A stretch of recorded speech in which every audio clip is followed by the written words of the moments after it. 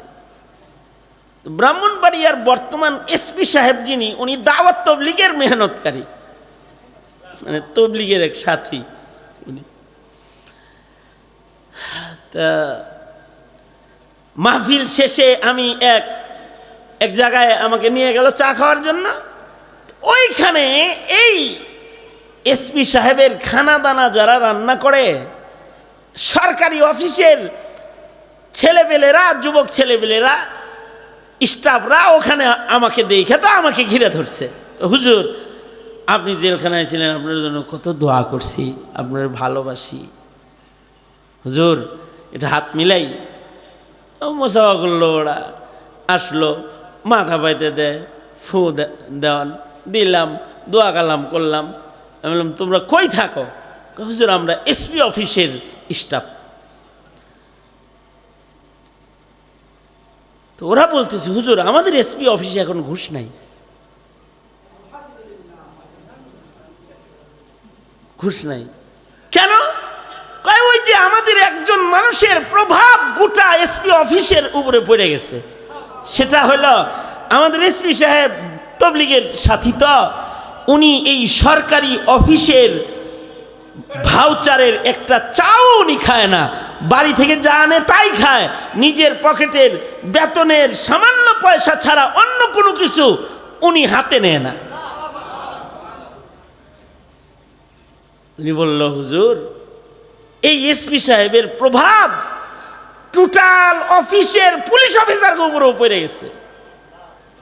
মানে এখন এইখানে একজন নিচের যে পুলিশ আছে তারও এখন ঘুষ নিতে শরম পায়, স্যার নেয় না, যদি খবর পায়, যদি আবার আমার ট্রান্সফার করে আরেকখানে পাঠায় দেয়। মনে করেন এই তালে তালে অনেকের উপরে এর প্রভাব পড়েছে। তখন আমি বললাম, হুজুররা যখন ওয়াজ করে যে উমর ইবনে আব্দুল আজিজের প্রভাব বাঘের উপরেও পড়ছে, এই জিনিসটা বুঝে আসে না, তাই না? এই বেড়ার প্রভাব যদি এই পুলিশের মাথাত পড়তে পারে, তো উমর ইবনে আব্দুল আজিজ তো হের মতো ছিল না, অনেক বড় মুত্তাকি ছিল। তার প্রভাব জঙ্গলের বাঘের মাথার উপরেও পড়ে গেছে, বাঘের মাথার উপরেও পড়ছে। ইমামে গাজ্জালী রহমাতুল্লাহ আলাইহি ইহয়া উলুমিদ্দিনের ভেতরে লিখেছেন, উমর ইবনে আব্দুল আজিজ একদিন রাতের বেলায় তাহাজ্জুদ পড়তেছেন। রাতের তাহাজ্জুদের নামাজে উনি দাঁড়িয়ে আছেন। ওনার খাদেমা দাসী ওনার পেছনে দাঁড়ায় দাঁড়ায়, আগের জমানায় দাস দাসীর আমল ছিল, যুদ্ধের ময়দানে কাফেররা গ্রেফতার হইতো, মুসলমানদের দাস দাসী হয়ে যেত। ওনার একটা দাসী ওনার পেছনে দাঁড়ায় দাঁড়ায় সেও তাহাজ্জুদ পড়তেছে। উমর ইবনে আব্দুল আজিজের তাহাজ্জুদের নামাজ একটু লম্বা হয়েছে। দাসী উমর ইবনে আব্দুল আজিজের পেছনে ঘুমায় গেছে। উমর ইবনে আব্দুল আজিজ নামাজ পড়তেছে, দাসী ঘুম পাড়তেছে। উমর ইবনে আব্দুল আজিজের নামাজ শেষ হয়ে দেখে দাসী ঘুমায়, তিনি তাসবিহাত আর দোয়া করতেছেন। এমন সময় দাসীর ঘুম ভেঙে গেছে। ঘুম থেকে জায়গা দাসী চিল্লায়া কান্না শুরু করেছে। আমিরুল মুমিনিন উমর ইবনে আব্দুল আজিজ বলে, দাসী কাঁদিস কেন? দাসী বলে, আমিরুল মুমিনিন, ভয়ঙ্কর একটা স্বপ্নে দেখছি। কি স্বপ্নে দেখেছ? কয় স্বপ্নে দেখি হাসর কায়েম হয়ে গেছে। হাসরের ময়দান তো ভয়ঙ্কর হবে। হাসর যদি কেউ স্বপ্নে দেখে ভয় পাবো না? দেখি স্বপ্নে দেখি হাসর কায়েম হয়ে গেছে, আল্লাহ তাআলা জান্নাতে যাওয়ার একমাত্র পথ পুলসরাতকে দোজখের উপরে স্থাপন করেছে। স্বপ্নে দেখে যে আগুনের উপরে, দোজখের উপরে পুলসরাতকে স্থাপন করা হয়েছে। পুলসরাত এমন একটা পুলের নাম, যে পুল পার না হয়ে কেউ জান্নাতে যেতে পারবে না। আল্লাহর জান্নাতে যাওয়ার একটা মাত্র পথ হলো পুলসরাতের পুল। এই পুল পার হয়ে নবীরা আল্লাহর জান্নাতে যাবে, সিদ্দিকরা এই পুল দিয়া আল্লাহর জান্নাতে যাবে, শহীদরা এই পুল দিয়া আল্লাহর জান্নাতে যাবে, অলি বুজুর্গ ইমানদারেরা সকলেই এই পুল পার হয়ে জান্নাতে যাবে। এই পুল পার হইতে গিয়ে বহু মুমিন, বহু শহীদ, বহু আবেদরাও দোজখের আগুনের ভেতরে পড়ে যাবে। যাদের আমলের পাওয়ার, ইমানের পাওয়ার কমজোর হবে, তাদের পা ফসকে যাবে, তারা দোজখের আগুনের ভেতরে পড়ে যাবে। আর যাদের ইমান আমলের জ্যোতি অনেক বেশি হবে, তারা পুলসরাতের উপরে দাঁড়াইলে নিচ থেকে দোজখ, হাদিসে আছে, নিচ থেকে দোজখ চিল্লায় চিল্লায় বলতে থাকবে, আয় মুমিন, আয় মুত্তাকি, দেরি করতেছো কেন? তোমার ইমান, তোমার তাকওয়ার আলোতে নিচে আমি জাহান্নাম নিভে গেলাম, তো মেহেরবানি করে একটু তাড়াতাড়ি পার হয়ে তুমি আল্লাহর জান্নাতে ঢুকে যাও। সব বাতির পাওয়ার যেমন এক না, সব ইমানের পাওয়ারও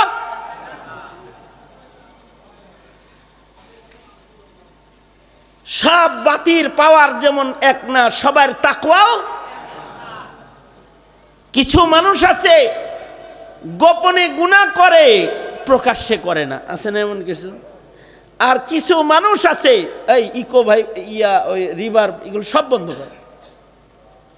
এই তোমার এই লাইটটাও বন্ধ করো না, এটা আমার চোখে লাগতেছে।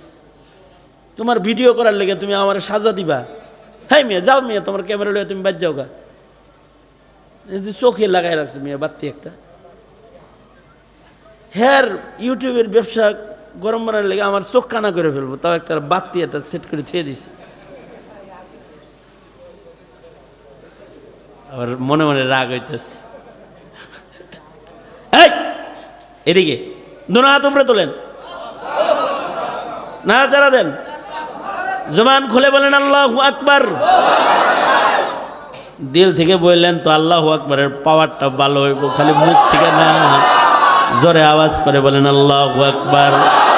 বলেন সুবহানাল্লাহ, আলহামদুলিল্লাহ, লা ইলাহা ইল্লাল্লাহ, আল্লাহু আকবার।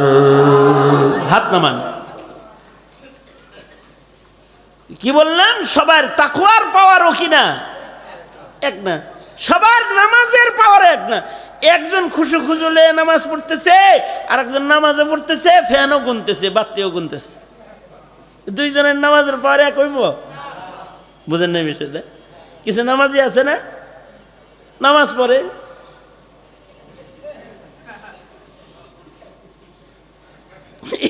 তাল করতে দেয় যে হের নামাজ, আর হুজুরি কালাব নিয়ে একটা নামাজ পড়তেছে, হের নামাজের পাওয়ার আর হের নামাজের পাওয়ার এক হইব? সবার ইমানের পাওয়ার এক না, সবার নামাজের পাওয়ার এক না, সবার রোজার পাওয়ারও। একজন খালি না খায়া ছিল, মিছা কথা কইছে, রোজা থেকে গুসো খাইছে, হাতে ধরে নাই তো, কইছে রোজার মাস হাতে দিন না, পকেটে দেন। পকেটে দিছে, মনে করে না, কথার কথা কইতেছে। রোজার মাসে রোজাও রাখছে, গুসো খাইছে, হ্যাঁ রোজার পাওয়ার। আর যে রোজার এইখা কোন ধরনের ছোটখাটো গুনাহ করে নাই, তার রোজার পাওয়ার আর হের রোজার পাওয়ার কি এক হইব? কিছু রোজাওয়ালা, কিছু নামাজওয়ালা, কিছু ইমানওয়ালা, কিছু তাকওয়াওয়ালা পুলসরাতের পুলের উপরে দাঁড়ানোর সাথে সাথে দোজখ চিৎকার করে কান্না শুরু করবে, আল্লাহু আকবার কাবীরা বলে, দোজখ চিল্লায় কানবে। আর কিছু কিছু মুমিন আছে, এরা